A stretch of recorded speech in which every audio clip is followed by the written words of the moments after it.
Olá pessoas, Renho aqui, e hoje eu irei falar sobre a primeira temporada de Assimilação Êxodo. Se você não sabe, Assimilação ou Assimilação RPG é o projeto, universo e jogo de RPG criado pelo Rafael Nittel, o conhecido Hakim. E nesse vídeo eu vou fazer meio que uma análise, uma review com e sem spoilers da primeira temporada de Assimilação, falando o que eu achei, comentários do que eu gostei, do que eu não gostei, e assim vai. Dando uma primeira sinopse, Assimilação é uma história de pós-apocalipse, que daria para dizer que é um apocalipse zumbi, só que ele tem uma pegada diferente. Basicamente, esse é um universo sobre sobrevivência no apocalipse, a civilização já não existe mais, só que tem um parasita que infecta você e que vai lentamente dominar o seu corpo, só que não totalmente. A assimilação, como se refere a esse parasita, vai se intensificando conforme o usuário vai passando por eventos traumáticos e perdendo parte da sua humanidade, parte da sua força de vontade. E assim ele vai gerando mutações e se transformando aos pouquinhos com a assimilação. Êxodo se passa semanas depois que um dos grupos que fugiu do Horto, um refúgio conhecido como Horto da Nascente, começam a tentar sobreviver se aventurando pelas matas na região que fica por volta mais ou menos do Rio Grande do Sul. A história se passa no Brasil muitos anos depois que um evento aconteceu e acabou com a civilização que se conhecia. E a história é protagonizada por Carlos Rocheda, interpretado por Guaxinim, Lito, interpretado por Gustavo Dócio, e Ana, interpretada por Haru.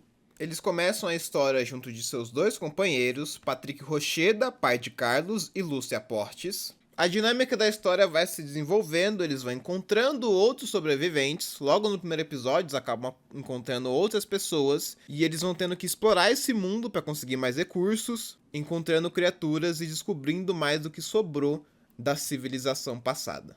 Vamos lá, vamos primeiro para a análise sem spoilers dessa temporada.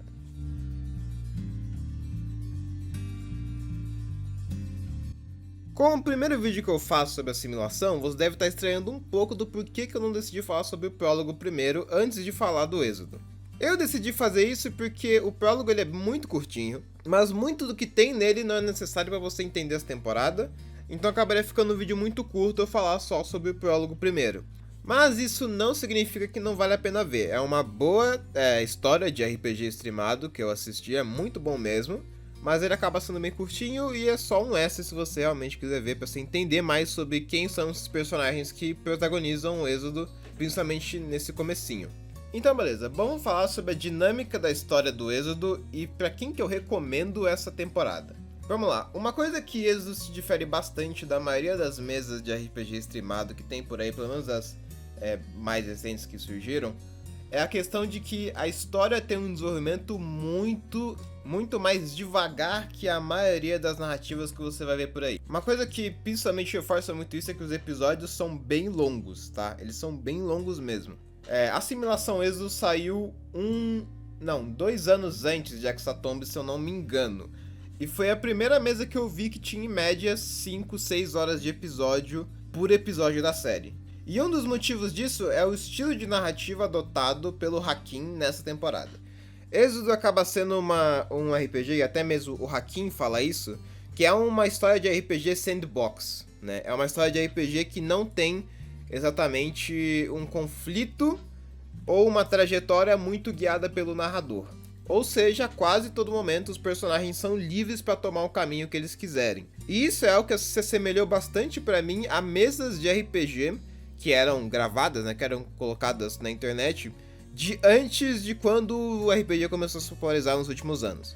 Eu não sei quantas pessoas que jogavam RPG antes de 2020 estão assistindo esse vídeo, mas você provavelmente já viu mesas assim ou já jogou mesas em que era uma história mais livre, uma história que você não tinha exatamente um conflito que se entrelaçava muito com a história dos personagens, no sentido de que os personagens iriam ficar sob esse mesmo conflito, lidando com ele quase que diretamente a aventura toda. Que é algo que se difere bastante de mesas como Ordem Paranormal, em que o conflito é ligado muito com a narrativa e os personagens estão em contato com ele ou indo atrás dele o tempo todo. enquanto que os arcos de narrativa são entrelaçados com o conflito principal de alguma forma. E isso é algo que não acontece tanto no Êxodo. O Haki até mesmo fala, eu consigo concordar em até um bom ponto, até um bom certo ponto, que basicamente vários episódios dessa temporada eles são quase que histórias separadas, fechadinhas em um só.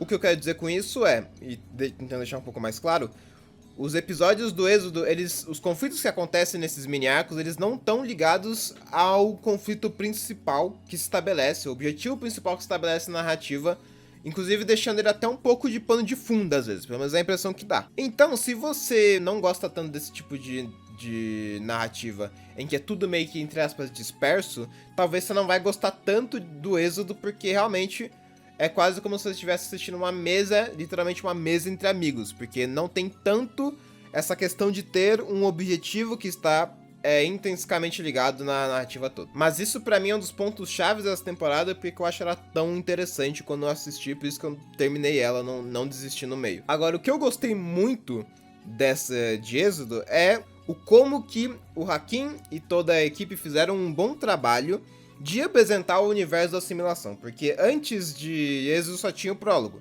não tinha outra temporada. Essa foi a primeira temporada em que o universo escrito pelo Hakim, dessa leitura que ele faz do colapso, né, porque no livro base, dando só um contexto, fica aberto como que você quer explorar como que o colapso aconteceu, como que esse apocalipse aconteceu, eu digo.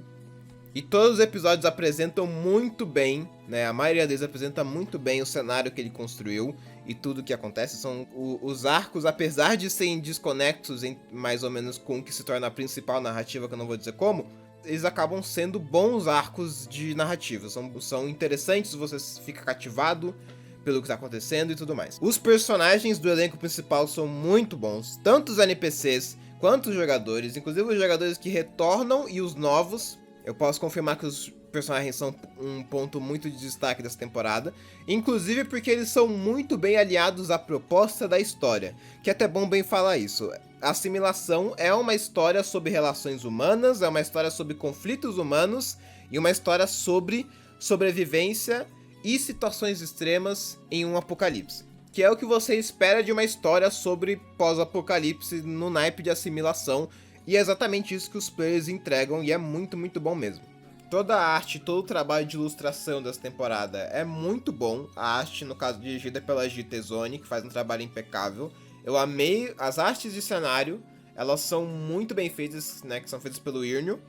A trilha sonora pelo Igor Renato fica na sua cabeça, muito boa mesmo também. E no geral, essa temporada que meio que solidifica a identidade visual de Assimilação, nesse quesito é muito bom mesmo. Agora, aqui vão algumas coisas que podem não agradar a alguns telespectadores. Primeiro tem o que eu falei, que é esse ritmo mais lento, esses episódios mais longos, que podem acabar deixando algumas pessoas entediadas e perdendo um pouco o interesse de assistir. Tem a questão dos conflitos isolados, que é aquela parada que eu falei dos arcos não se entrelaçarem tanto com o objetivo da narrativa. Isso deixa um pouco uma impressão de que tá tudo meio solto, meio perdido. E talvez o que seja mais principal, visto meio que entre aspas, padrão que se criou nos dias de hoje, é a falta de referência visual.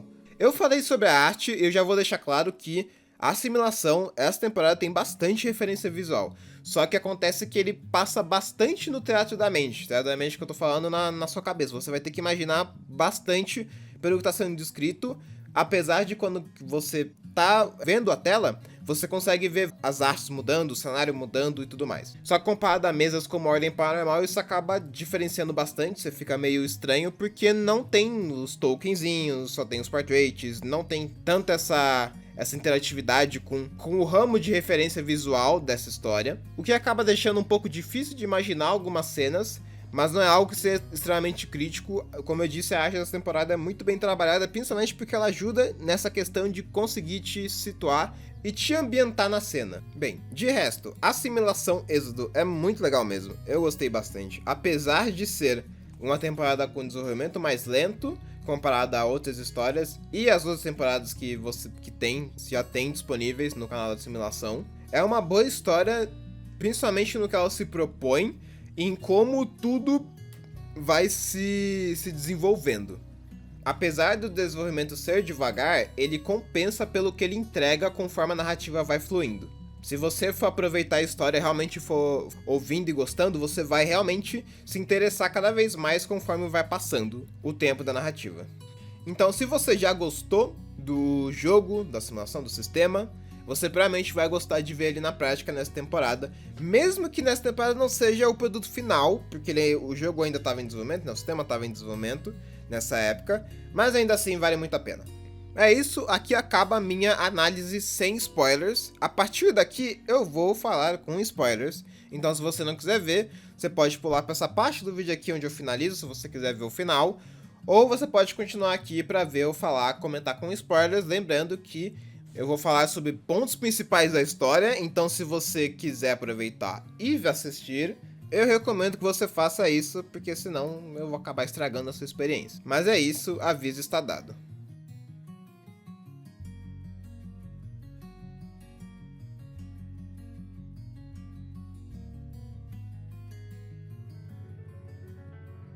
Vamos lá, falando com spoilers. Vamos primeiro falar sobre os arcos de narrativa dessa temporada. Eu não lembro o nome de todos os lugares que eles passam, tá? Então vou falar aqui os nomes que eu lembro na cabeça e vai ter na tela aparecendo alguns trechos dos episódios em que se passam esses arcos. Primeiro vamos falar do Refúgio São Bento, que é basicamente o lugar mais da hora que tem, porque ele tem os personagens mais farmadores de aura, que são o Conselho das Máscaras lá, muito zica. Além de ser o lugar onde se passa o arco final da temporada, esse lugar tem uma das cenas mais da horas pra mim, que é quando o Lito salva todo mundo.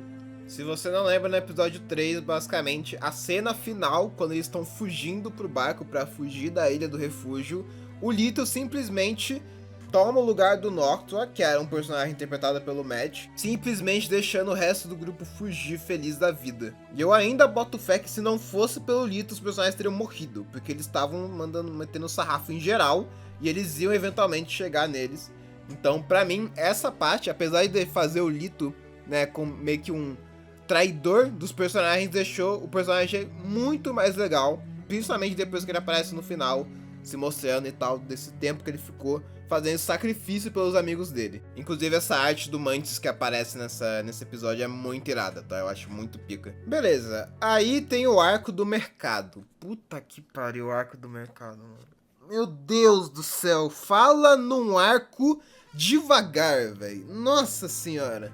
Assim, pelo que eu lembro de quando eu assisti Êxodo, o arco do mercado é insanamente lento, é longo, não acontece nada, eles vão e voltam e fala e negocia, pega item, não sei o que, não sei o que lá. Tem lá o bagulho de salvar a Lúcia e tudo mais, aí eles têm que ir lá trocar com os caras. Enfim, eu lembro que assim, quando eu tava no ônibus, né, porque o universitário só se fode, né. Quando eu tava no ônibus, ouvindo os episódios, eu lembro de que eu ficava insanamente entediado porque não acontecia nada, nada. Brincadeira, acontecia coisa assim, só que era bem devagar. Pelo menos, apesar de ser muito devagar, é nesse arco que acontece um dos melhores diálogos que eu já vi saírem de um RPG de mesa, que é quando os personagens decidem ir pra praia. Da internet, é pra internet.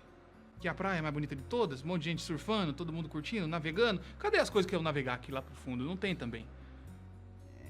Praia da internet. Que coisas? Os barcos que eu ficar navegando, pessoas vão ficar surfando.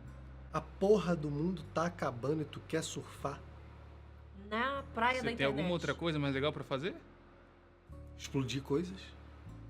E assim, apesar de ser um arco devagar, esse arco mostra um negócio que é principal dessa temporada de assimilação, que é mostrando qual que é o foco e qual que é a ideia dos personagens terem esse desenvolvimento mais lento. Porque um tema central nessa história é sobre descoberta, os personagens tendo o primeiro contato com esse mundo vasto depois do fim da civilização, depois do colapso. Então é nesse arco, por exemplo, que o Rob acaba achando a praia que ele tanto queria. Tem muita interação, tem várias conversas que vão desenvolvendo eles, principalmente a parte em que rola a batalha contra o capeta lá, a minhoca no lago, e o grupo se separa, então tem essa parada do conflito entre a Ana e o Jamie, que é insanamente incrível a cena que ele dá um tiro falso. Meio que Êxodo tem esse charme, que é uma história sobre esse contato e esse descobrimento do fora, né, do mundo e do interior desses personagens. É muito legal mesmo. Tem o arco também da cidade abandonada, que é quando eles vão no laboratório, que pra mim é muito doido do fato que a história podia ter acabado ali, O Jaime meio que quase matou todo mundo plantando a bomba. Provavelmente é a parte da história em que mais se desenvolve e você fica bem curioso sobre a origem da assimilação, né? Que é quando eles veem aonde que o pai do Robb trabalhava antes do colapso, né? Agora falando um pouco sobre os personagens. Ponto-chave dessa história, melhor elenco que podia ter, na minha opinião. Eu achei o desenvolvimento de todos os personagens muito bom, todos eles, inclusive o Lito, que fica a maior parte da narrativa longe, né, não aparece, né, tanto. Eu gostei muito da volta de alguns players, principalmente do Revolta. O Jaime, pra mim, é um dos melhores personagens dessa temporada, porque ele é um puta de um cuzão, ele é um cuzão legal de assistir, é muito bom mesmo. Ali eu também achei uma boa personagem também. E tem o Robb, né? O que falar sobre o Robb? O Robb é a porra do Robb, né, mano? Não tem o que fazer. Contra o Robb não há inimigo, mano. Não há inimigo páreo. Que inclusive também é confirmado o primeiro personagem de assimilação, né, que a gente tem conhecimento, que nasceu de um ovo. Confio no... A avó é a mãe da tua mãe, cara. Ele parece saber o que ele tá falando, filho. A gente Mãe? Mas eu nunca tive mãe. Tudo bem, mas Você com certeza tem uma mãe. assistiu. Como assim? Pra todo mundo nascer tem Você pai nasceu e de mãe. ovo? Ué, sim. Ah, é aquela história de novo.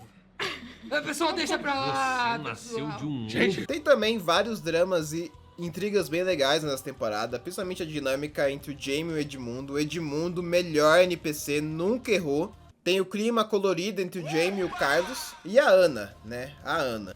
Eu vou dar um hot take aqui, tá? A Ana é a personagem mais desgraçada, salafrária e maldita, traidora, maior traíra do grupo. E eu quero dizer com isso que ela é uma baita personagem boa da desgraça. A Haru faz a Ana muito bem, tá? A Haru, puta que pariu, Haru, você mandou muito bem mesmo. Uma das coisas dessa temporada tão legal é o fato de que a Ana faz muita merda. E na história, se não me engano, no final da história, ela até mesmo confirma que ela é uma baita de uma desgraçada, ela reconhece isso. Porque esse é um negócio que a simulação difere muito. É uma história sobre relações humanas num apocalipse, em uma situação de sobrevivência extrema, em que sobreviver e conseguir os próprios objetivos é, acima de tudo, o que mais importa. E eu acho que a Ana é o reflexo desse tipo de mentalidade. E o fato dela ser assim torna todas as interações e as relações entre os personagens nessa temporada ainda mais especiais pro contexto dessa história, que é um apocalipse zumbi, que nem eu falei, com uma situação de sobrevivência extrema. Eu tenho certeza que se a Ana não fizesse tanta merda quanto ela faz nessa história, nessa trama, eu não acharia essa temporada tudo o que ela é. Porque pra mim é isso que histórias como a Simulação são legais de assistir, porque fazem a gente refletir sobre essas questões intrínsecas da nossa espécie. Não é só a questão de biologia, a questão das assimilações, questão do universo e como que o mundo tá depois desse apocalipse, mas sim essas questões e todas essas intrigas que fazem a gente ficar interessado, intrigado em ver como que essas dinâmicas, como que esses conflitos entre os personagens, essas relações interpessoais vão se desenvolver. A Ana, pra mim, é uma das melhores personagens e uma das melhores protagonistas porque ela tem falhas, ela é imperfeita, ela é paradoxal muitas vezes, uma hora ela tá ajudando os personagens, outra hora ela tá ajudando só a si mesma, ligando só pros próprios interesses. E você pode dizer, mas isso não faz dela uma personagem inconsistente, uma personagem que não faz sentido? Não, isso faz dela muito sentido, porque o jeito que tudo é construído e todas as decisões que ela faz, você consegue acreditar e entender, porque o jeito que a Haru faz é muito, muito bom pra passar essa mensagem. De resto, o final da temporada é muito bom. Eu gostei da negócio com Solas, né, que é basicamente quando o objetivo principal que eles estão indo atrás de Solas acaba sendo concluído. Outra coisa que eu achei muito legal foi a narrativa construída a partir da população que era subjugada pelos militares, que também mostra uma das partes mais impactantes de se assistir, que é quando as ações do Jaime acabam tendo consequências. Que é quando ele mata o pai de um garoto a sangue frio e o Hakim faz questão de deixar aquilo não ser perdoado e o moleque ficar perturbando o Jaime toda hora, que é muito legal. De resto, falando com spoilers, era isso que eu tinha que falar. Eu gostei bastante da batalha final. E tudo nessa temporada eu achei que foi um tempo que eu gastei com sabedoria, assim, de assistir. Até mesmo as partes que eu não prestei tanta atenção, eu consegui aproveitar bastante. E antes que eu me esqueça, e a trilha sonora, hein, de Êxodo? E a trilha sonora, né? O que falar sobre ela?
Então eu vou finalizando por aqui.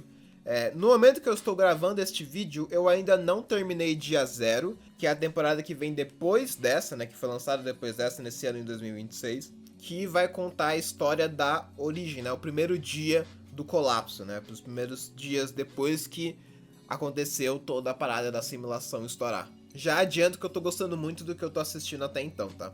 De resto, a simulação Êxodo é muito bom, vale muito a pena conferir, eu recomendo muito que você assista, principalmente pra se você só assiste Ordem ou coisas parecidas, né, só assiste mesas de Ordem, é uma boa mesmo se você quer ter um gostinho diferente de narrativa, que é muito bem elaborada, muito bem produzida e muito bem desenvolvida. Eu sei que esse não é um vídeo sobre o sistema da assimilação, mas eu recomendo que você confira, porque é um ótimo jogo, eu li ele inteiro, já consumi bastante coisa, e eu recomendo bastante, principalmente porque assistir Êxodo vai te deixar com vontade de jogar ainda mais.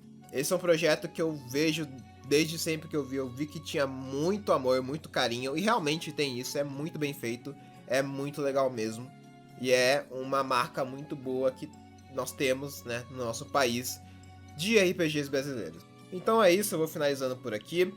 Se puder, eu peço que você deixe um like, deixe um comentário e compartilhe com alguém se você realmente gostou, porque é um negócio que dá muito trabalho, esses vídeos demoram bastante pra fazer, e é um negócio que eu gosto muito, que eu faço com muito carinho e de coração. Então eu vou me despedindo por aqui, e é nóis, tenha um bom dia.